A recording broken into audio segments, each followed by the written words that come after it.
Deyirəm, bu biçarə müəllimlərə dil uzatmayan bir dənə Tolik qalmışdı.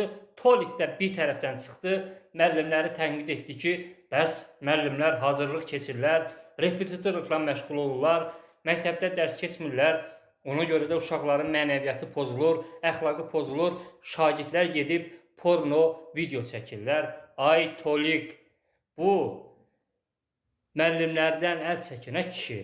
Uşaqların mənəviyyatı ona görə pozulur ki, bax, sizi kimi aparıcılar televiziyalarda at oynadır. Sizə oxşayan müğənnilər televiziyalarda at oynadır. Ona görə də uşaqların mənəviyyatı pozulur.